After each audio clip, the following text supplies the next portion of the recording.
Halo semuanya, selamat datang di channel yang tidak layak untuk dihina ini.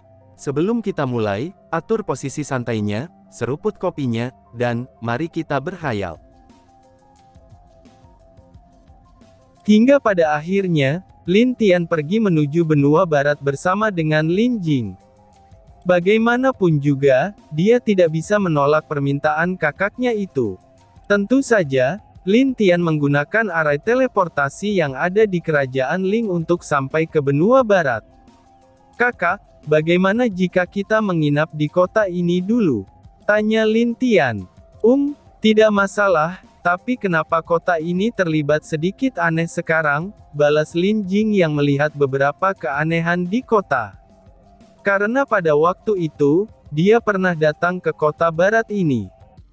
Pada waktu itu bisa dibilang kalau tempat ini cukup ramai, dan tentunya penuh dengan para pedagang. Tetapi sekarang dapat terlihat dengan jelas bahwa, kota ini terlihat agak sepi, dan ada beberapa manusia biasa yang terlihat ketakutan saat melihat mereka berdua.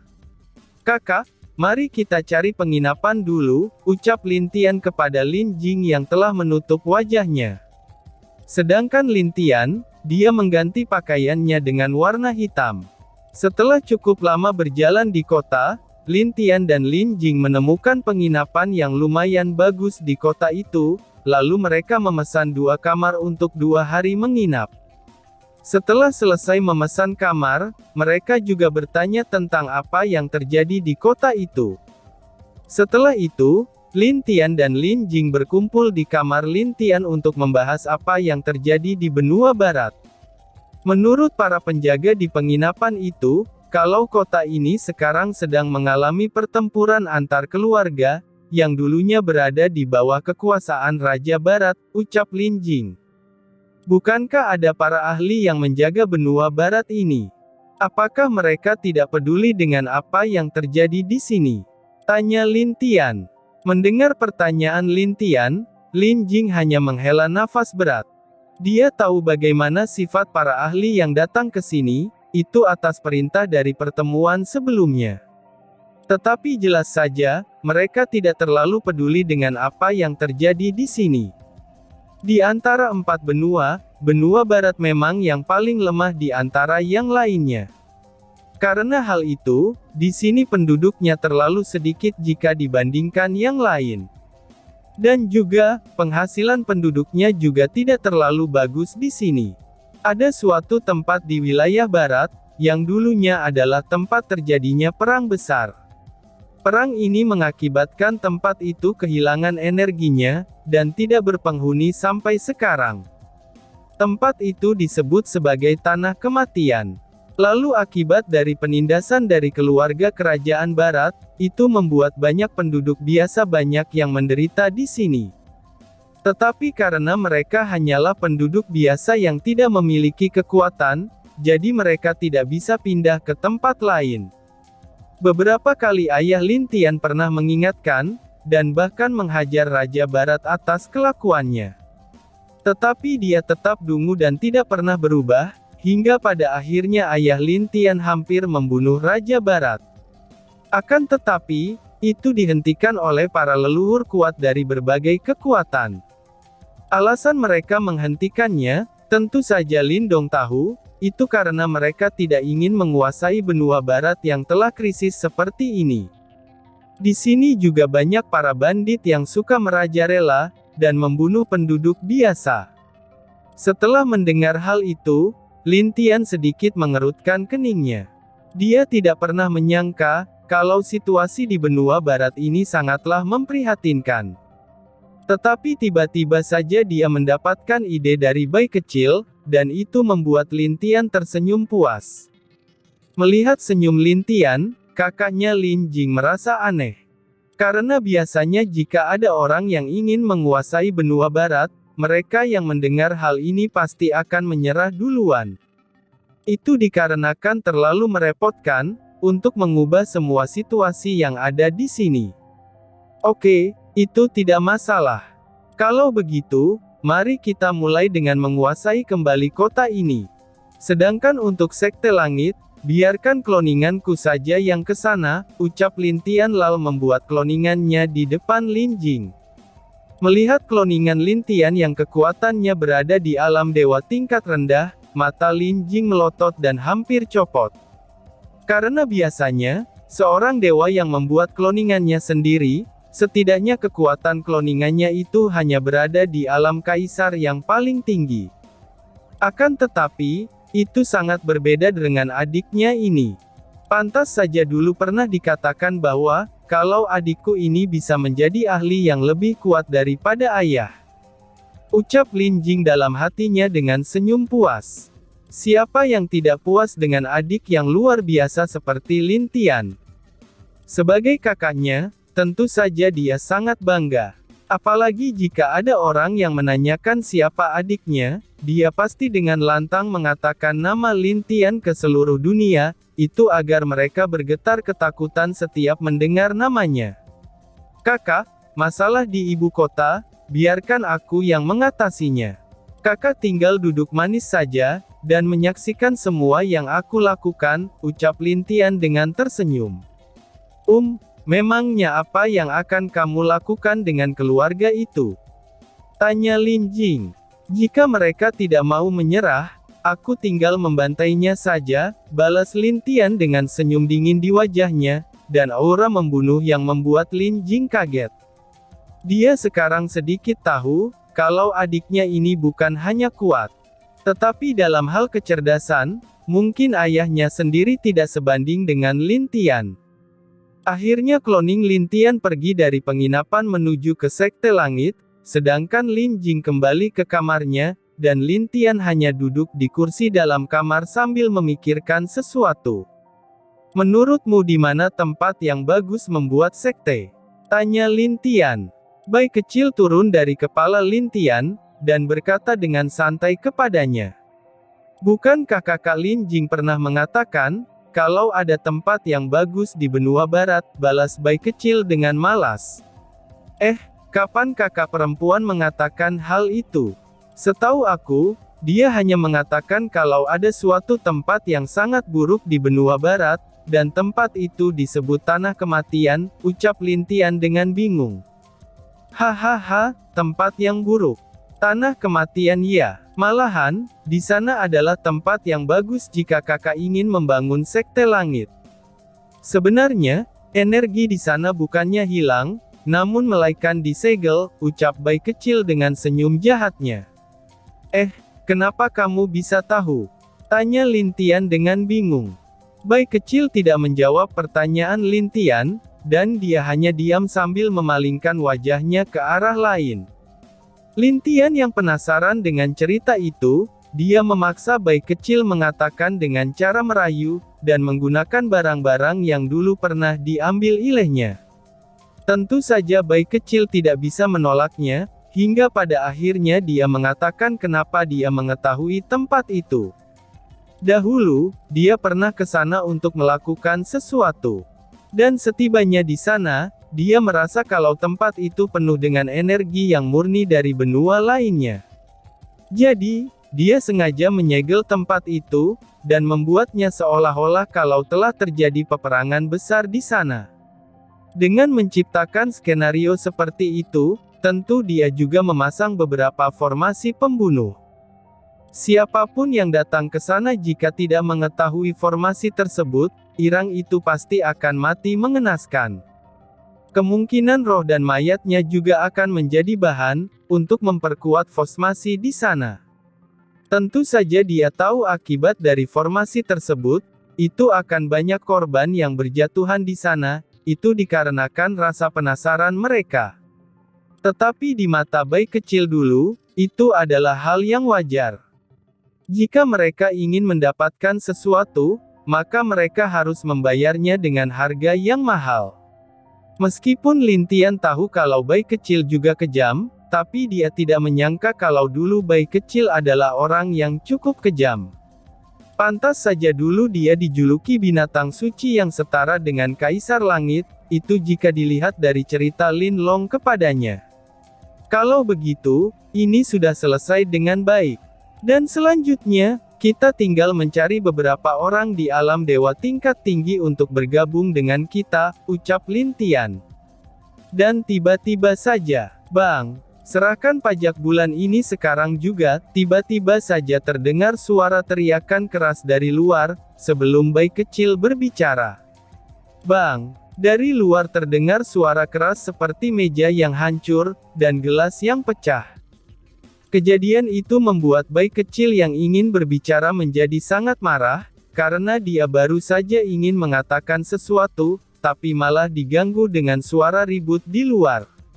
Kampret, kakak, bagaimana jika aku bunuh orang di luar itu, ucap bayi kecil dengan wajah marah.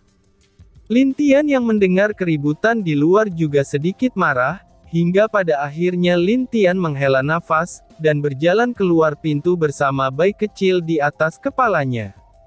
Dia ingin melihat, keributan apa yang terjadi di bawah sana. Tentu saja sebelum Lin Tian keluar, Lin Jing yang berada di bawah sedang diganggu oleh beberapa pemuda, dan ada beberapa pengawal bersamanya. Itu dapat lihat, kalau pemuda dengan pakaian mewah itu berasal dari salah satu keluarga di ibu kota barat tersebut. Tetapi yang membuat suasana menjadi lebih panas adalah, di saat pemuda itu ingin meminta pajak kepada manajer penginapan, lalu Lin Jing turun dari tangga. Di saat pemuda itu melihat tubuh Lin Jing yang menggoda, itu membuat dia tertarik meskipun wajah Lin Jing tertutup oleh cadarnya. "Hei nona cantik, bagaimana jika bermain denganku?" ucap pemuda tersebut sambil mendekat ke arah Lin Jing. Lin Jing yang melihat itu, Dian tampak tidak peduli dengan pemuda tersebut. Dia hanya diam, dan beriskap dingin sambil memandang pemuda itu. Sebenarnya dia juga tidak sengaja turun dari kamarnya untuk jalan-jalan di kota, dan mencari informasi agar bisa membantu Lin Tian. "Menyingkirlah," ucap Lin Jing dengan dingin. Pemuda itu sedikit mengerutkan keningnya, sebelum dia tersenyum puas dengan sifat Lin Jing. Karena baginya, wanita seperti ini adalah yang terbaik, dan kualitasnya juga bagus untuk bisa ditidurinya. "Hahaha, hei nona kecil, apakah kamu tidak tahu orang yang ada di depanmu ini? Di kota ini, tidak ada orang yang berani menolaknya," ucap salah satu temannya. Lin Jing masih bersifat dingin, dan tidak peduli dengan pemuda tersebut. Dia berjalan melewati pemuda tersebut, tapi pemuda itu berusaha menyentuh pantat Lin Jing. Wush! Crot! Semua orang di sana terkejut dengan apa yang mereka lihat sekarang. Sebuah tangan tergeletak di lantai penginapan tersebut, dan darahnya langsung membasahi lantai.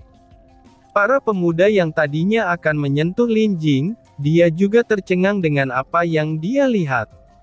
Karena melihat tangannya sendiri yang ada di lantai tersebut, seketika saja wajahnya memucat, lalu rasa sakit pun dia rasakan akibat dari tangannya yang terpotong itu. "Ah, tanganku," ucap pemuda itu yang merasa kesakitan. Saat Lin Jing berbalik, dia menatap adiknya itu dengan wajah lembut.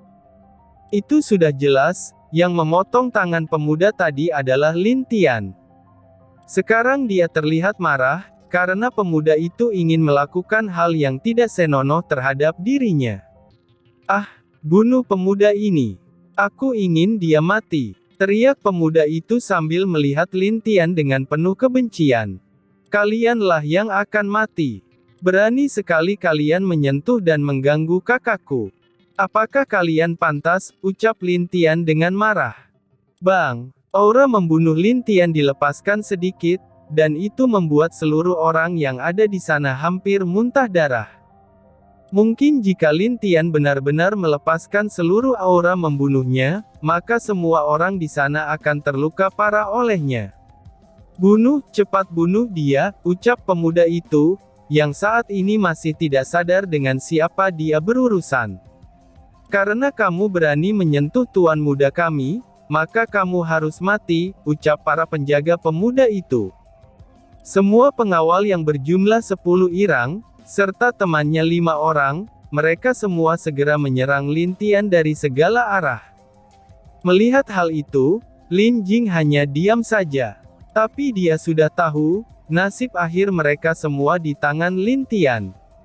Sambil menghela nafas, Lin Jing sekarang juga telah mengetahui sifat Lin Tian. Dia memiliki sifat yang sama dengan ayahnya, yaitu Lin Dong. Itu sudah jelas, karena Lin Tian adalah adiknya, tentu saja sebagai anak dari leluhur bela diri pasti ada sisi kejam dan baiknya. Bagus sekali, karena kalian yang mulai mengganggu kakakku, maka kalian mati saja, ucap Lin Tian. Setelah mengatakan itu, dia segera mengangkat tangannya. Tanpa mereka sadari, ketika semua orang sudah hampir mencapai Lin Tian, hal yang aneh terjadi di saat berikutnya di hadapan semua orang. Sing, ta ta ta ta. Potongan tubuh dari orang-orang yang menyerang Lin Tian, itu bertebaran dan berserakan di dalam penginapan tersebut. Melihat hal itu, wajah pemuda yang tadi ingin membunuh Lin Tian, kini menjadi ketakutan. Bahkan ada beberapa orang yang berada di dalam penginapan, ketika mereka ingin melihat apa yang terjadi, mereka semua muntah karena melihat banyak potongan tubuh dan kepala yang berserakan itu. Itu sudah jelas, Lin Tian sangat marah karena kakaknya akan dilecehkan oleh pemuda dan kelompoknya itu. Lalu, Lin Tian menatap ke arah pemuda yang tangannya telah dipotong olehnya dengan kejam. Dengan wajah yang marah, Lin Tian berjalan pelan ke arah pemuda itu. Jelas saja kalau orang-orang yang menyerangnya tadi, kekuatan mereka hanya berada di tingkat abadi langit dan abadi ilahi. Namun bagi Lin Tian, bahkan itu tidak bisa dibandingkan dengan semut. Jangan mendekat, aku adalah tuan muda dari keluarga Tu. Jika kamu berani menyentuhku, kamu pasti akan diburu oleh keluarga Tu, ucap pemuda tersebut. Mendengar ucapan itu, Lin Tian hanya tersenyum dingin. Dia hanya mengibaskan tangannya, lalu tangan pemuda yang satunya lagi langsung jatuh dari tubuhnya. Cerot! Ah! Pemuda itu berteriak sangat keras, dan menahan sakit di kedua tangannya yang telah dipotong Lin Tian. Itu sudah jelas, kalau Lin Tian tidak peduli terhadap statusnya. Tidak lama setelah itu, banyak prajurit yang datang ke tempat itu untuk melihat apa yang terjadi.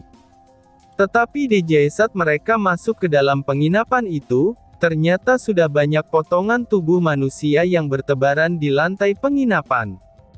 Bahkan di tempat itu juga, banyak darah yang telah membasahi lantai tersebut.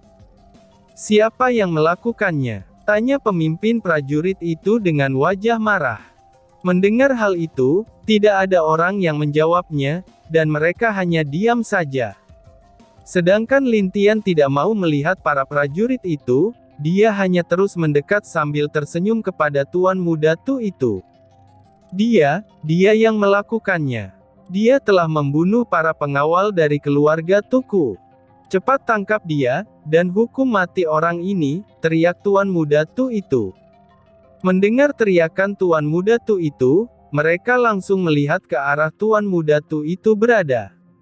Tetapi di saat mereka melihatnya, kedua tangan tuan muda itu telah dipotong. Dan juga dapat dilihat dengan jelas, kalau dia berusaha menahan sakit. Berhenti. Jika kamu berani menyentuh tuan muda Tu, maka tidak ada tempat bagimu di wilayah barat. Ucap pemimpin prajurit itu. Oh, benarkah? Baiklah kalau begitu, cepat katakan padaku. Di saat para rakyat di sini diintimidasi oleh pemuda ini, di mana kalian? Tanya Lin Tian. Mendengar pertanyaan itu, sontak saja, pemimpin prajurit itu kaget dengan apa yang dipertanyakan Lin Tian terhadap dirinya. Tentu saja dia juga tidak akan bisa menjawabnya, itu dikarenakan dia juga sering memperlakukan rakyat biasa seperti itu, dan yang lebih lemah darinya akan dijadikan budak dan penghasil uang baginya. Dia adalah tuan muda Tu, sedangkan orang-orang di sini, itu sudah wajar jika mereka membayar pajak kepada kami sebagai biaya perlindungan, jawab pemimpin prajurit itu yang tidak takut dengan Lin Tian. Tampaknya dia cukup percaya diri dengan kekuatannya, dan itulah yang membuat dirinya menjadi sangat sombong. Oh, benarkah? Hanya seorang di alam raja tingkat keempat, berani sekali berbicara seperti itu padaku. Katakan, bagaimana kalian ingin mati? Ucap Lin Tian yang langsung meningkatkan aura membunuhnya dari yang sebelumnya. Dan tiba-tiba saja bersambung. Sekian dan terima kasih banyak.